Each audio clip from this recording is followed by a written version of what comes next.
Hi, welcome back to Christine's Home Affairs. I have a quick project. Well, aren't all my projects quick? I have a project for you today, as I always do. This is a notebook or tablet bag. You can use it for whatever you like. It's got a pen holder in the front. You can put your chargers in, and you can pop your tablet or iPad in there as well, or a notepad or a book, and a little carry handle. Stick around while I show you how to make this little tablet notebook holder. Okay, I've got all my materials ready here. Now for the front pocket, I've got one piece of fabric. Now I'm using quilting cotton today, and the fusible wadding that I'm using is just a really lightweight iron-on palin. So my fabric choice, this one here is my front pocket, and it's 18 inches by 10.5 inches, and that will be folded. To go with that, I've got a piece of palin that is 9 inches by 10.5 inches. And what will happen is that we will iron this piece of palin onto half of the pocket piece. And we'll close that like that. So we've got 18 inches by 10.5 inches in the green, 9 inches by 10.5 inches for my pocket palin.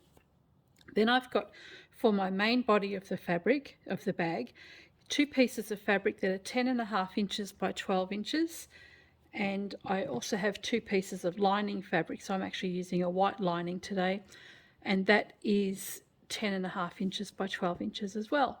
And then I have two pieces of the iron-on palin, which will be adhered to the pink fabric here, and they are also 10.5 inches by 12. Then I have this strip of fabric, which is going to be my wristlet, and that needs to be 2 inches by 20 inches long. And then we have a piece of elastic. It's just a narrow elastic cord that is 6 inches long, and I shall find a button to put on this later on. And of course I'm going to put a label on here somewhere. I'll actually probably put the label on the green section of the pocket. So what I'm going to do now is fuse the palin onto half of my pocket piece. Then I'm going to fuse these two pieces of palin onto my pink fabric. With my label fixed to the main body of the fabric, I'm going to take my pocket piece now, and it's had the palin fused onto half of the piece. The other side has been folded over and it's just been pressed. So I've got the palin sandwiched inside this green pocket piece. What we want to do here is just top stitch along that folded edge, and we're just going to top stitch 1/8 of an inch all the way down that side, and the raw edges we can leave those for the time being. So pop your fabric under the machine, and we're going to do a top stitch from this side all the way down. There's no need to do a back stitch at the beginning and the end, because the raw edges are going to be encased later. There's our top stitch. It's just a decorative feature. It just helps the bag look a little bit more classy. To make the strap for your wristlet, what we need is our 2-inch strip of fabric, fold it in half, and then fold it in half until the raw edges come into the center, and then fold that again, and we can just stitch the whole lot down along the long edges. So we just want to do a stitch all the way down the long edge on both sides, and we'll secure that down. I'm just going to take that to the machine and do that now. If you wanted to put a couple of different pockets in here, what you can do now is just go and stitch a couple of channels down. So if you wanted a place to put your pen, then you could make a little channel down the side here and have the rest of it open to put your mobile phone, your charger, anything like that. So I'm going to just make a little mark, a chalk line, and keeping in mind I've got a seam allowance here, so I want to make sure that there's enough room to place a pen in here. So I'm going to do, say, 2.5 inches. 2.5 inches from the outside edge will give me more than enough room to put a pen in there, or a ruler. Hang your key tag if you want to. I'm just going to draw a line here, faint line, and I'll pin that in place. And I'm just going to go and stitch down here.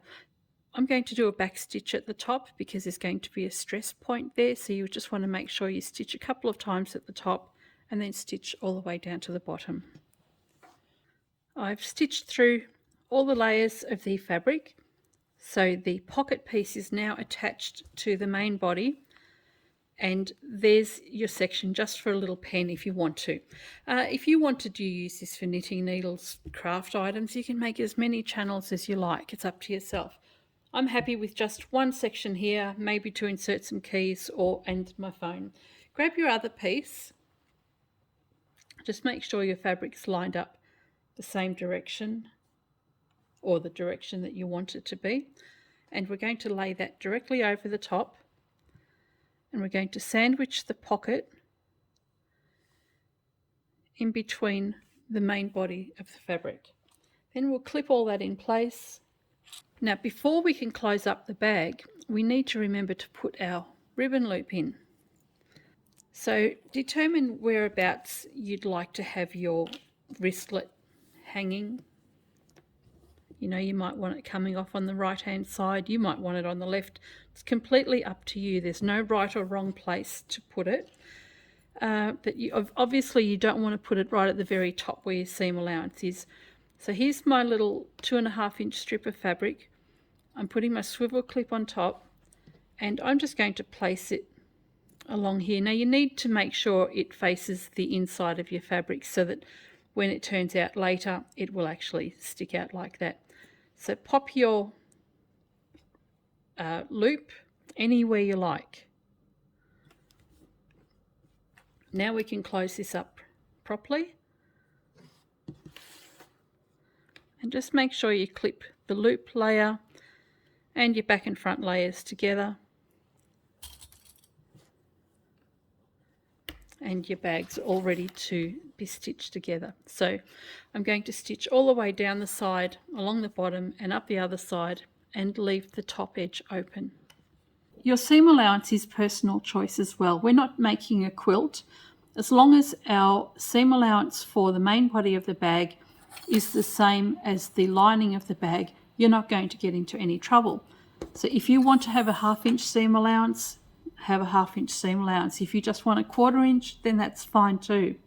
So it's completely up to yourself as long as you're consistent. Today I'm going with a 1/2 inch seam allowance. So just make sure the swivel clip is out of the way, because you don't want to stitch over that and break your needle. And back stitch, stitch all the way down, and where the loop is, I'm going to go over that a couple of times. I always like to go over any thicker areas a few extra times, and all the way down to the bottom.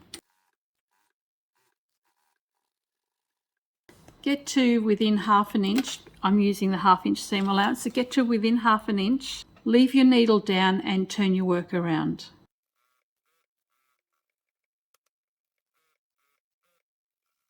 And back stitch when you get to the end. And we will do exactly the same for the lining piece of fabric.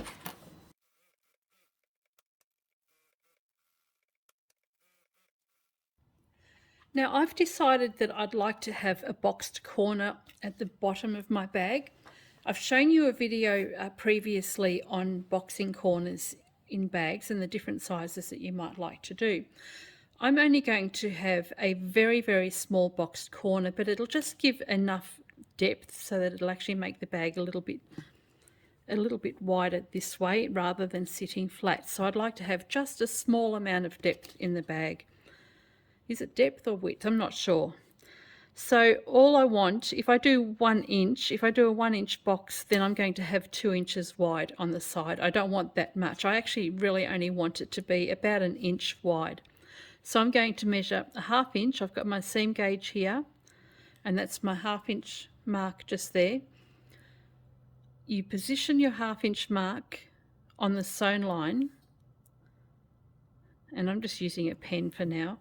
So that's 1/2 inch from the sewn line, and line that up along the bottom sewn edge as well. So this is all I want in my boxed corner. Just a 1/2 inch here, 1/2 inch on the opposite side, and I'll turn around and do the same for the other side, and I'll repeat that for the lining piece. Okay, now that I've got my corners marked, all we have to do is just push your hand in, open it out, and find the corner there. So where that corner is, just bring it out to a point. Same on the other side, and we'll pin this in place. It doesn't matter where your seam goes. I might just trim that so that you can see. Now you don't normally have to trim this because it's a boxed corner. We usually cut that off later, but it's only so that you can actually see. Take your corner and the other corner, and we're going to stitch across that drawn line there. Do the same thing for the other side, and we'll take that to the machine and just stitch across there at both corners, and we'll do the same for the main body of the bag. Let's take that to the machine and stitch it down. So just stitch straight over the blue line, and we'll do the same for the lining. And then we can just trim off the edges close to the seam. So it's about 1/4 of an inch from the edge. Boxing's done. Now I've trimmed my corded elastic down to 4 inches. I'm just going to fold that together so that there's a loop, and I'm going to place that in the center of the back section of the bag. That's the center back of my bag. My label's at the front. Pop the loop on the inside of the bag and just clip that in place there. So just take that to the machine and stitch that down. All right, my loop is in place, and we're ready now to finish up the bag. Take your bag and turn it the right way round, and make sure your pocket is on the right side. Push out your boxed corners and take your lining and place that directly around your bag, and we're going to line up the seams. Now, to reduce the bulk, what you want is to have one of your seams going one way and the other one going the other way. If you have all of your seams going in the same direction, when you turn this around and top stitch, you're going to have double the amount of layers. So it's always better to turn your seams to one direction or to opposite directions, and they just lock into place like that. Put some clips or pins, and we'll line up the other side as well. And on this bag I've got this seam facing that way, so I'm going to have this one facing that way as well, just because I like to have back and front seams facing the same direction on particular fabrics. And just ease that across until everything's nice and even. On the back we're going to leave a little bit of an opening for turning through. Now most of the times when you're making a bag, turning through is done on the side seams or on the base of your bag lining. You can do that if you prefer. You don't have to go and sew up the bottom of your lining. You can leave that opening and turn the bag through.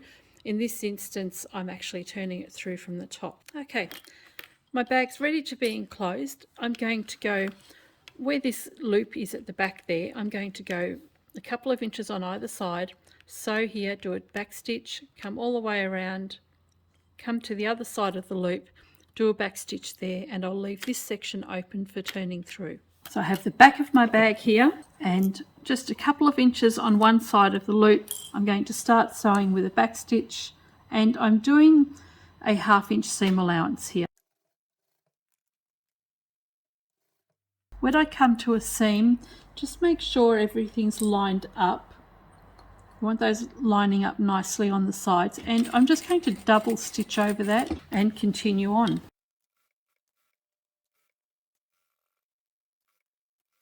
And just a couple of inches beyond, before you get to the loop at the back, stop sewing and do a back stitch. And there we have our opening, and we can turn this bag through. Find the corners and start turning the bag through. We can push the lining through, put everything inside. And what I like to do now is just take this to the iron, because I want to make sure that this lining fabric and the main body of the fabric are perfectly on opposite sides of each other. We want to top stitch this. We don't want to see the lining fabric, and likewise we don't want to see the main body of the fabric on the inside of the bag.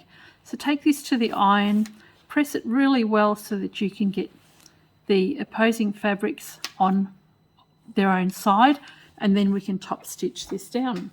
Now, it doesn't matter which side you have faced up or down, which way you have your bag turned around, but I like to have my main body of the fabric facing up, so I've turned it around the wrong way. Now, I'm going to find the opening here. So that's my opening, and I want to stitch that closed and just make sure it's nice and even. I don't see any white bits from the lining poking out, and I will start sewing from the side seam. Just a top stitch that is about 1/8 of an inch from the edge.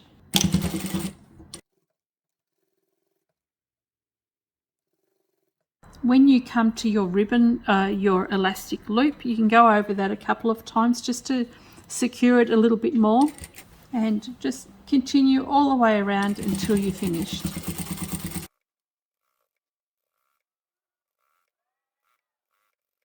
And that's done.